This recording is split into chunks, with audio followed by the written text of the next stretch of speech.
House Republicans walk the plank. Jen Kiggans had the haunted look of a woman about to walk the plank. The first-term Republican from Virginia barely took her eyes off her text Wednesday as she read it aloud on the House floor. She tripped over words and used her fingers to keep her place on the page. The anxiety was understandable. Like about 30 other House Republicans from vulnerable districts, she was about to vote in favor of the GOP's plan to force spending cuts of about $4.8 trillion as the ransom to be paid for avoiding a default on the federal debt. I do have serious concerns with the provision of this legislation that repeals clean energy investment tax credits, particularly for wind energy, she read.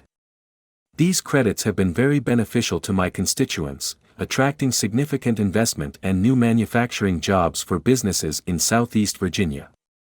Directing a question to Republicans' Chief Deputy Whip, Guy Reeskentler, PA, she asked for the gentleman's assurance that I will be able to address these concerns as we move forward in these negotiations and advocate for the interests of my district. The gentleman offered no such assurance.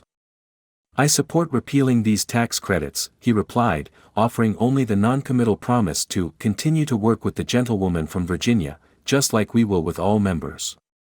Kiggans then cast her vote to abolish the clean energy credits her constituents find so beneficial.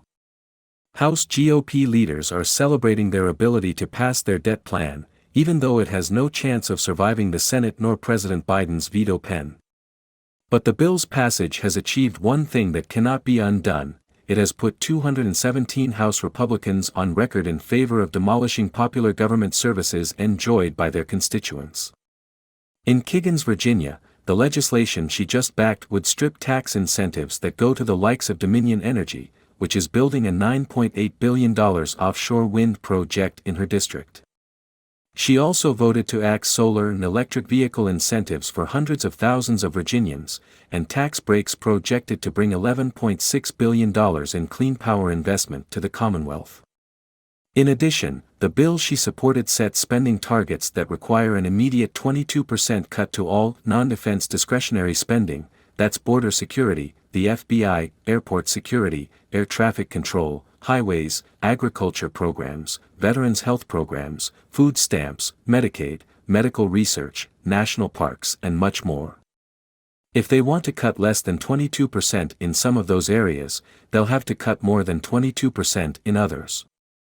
According to an administration analysis of what the 22% cuts translate to, Kiggans is now on record supporting shutting down at least 2 air traffic control towers in Virginia, jeopardizing outpatient medical care for 162,300 Virginia veterans, throwing up to 175,000 Virginians off food stamps and ending food assistance for another 25,000 through the Special Supplemental Nutrition Program for women, infants, and children, cutting or ending Pell Grants for 162,900 Virginia college students, eliminating Head Start for 3,600 Virginia children and child care for another 1,300 children, adding at least 2 months to wait times for Virginia seniors seeking assistance with Social Security and Medicare, denying opioid treatment for more than 600 Virginians, ending 180 days of rail inspections per year and 1,350 fewer miles of track inspected,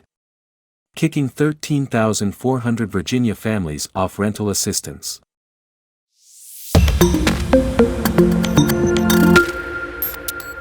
House Republicans walk the plank. Jen Kiggans had the haunted look of a woman about to walk the plank. The first-term Republican from Virginia barely took her eyes off her text Wednesday as she read it aloud on the House floor. She tripped over words and used her fingers to keep her place on the page. The anxiety was understandable. Like about 30 other House Republicans from vulnerable districts, she was about to vote in favor of the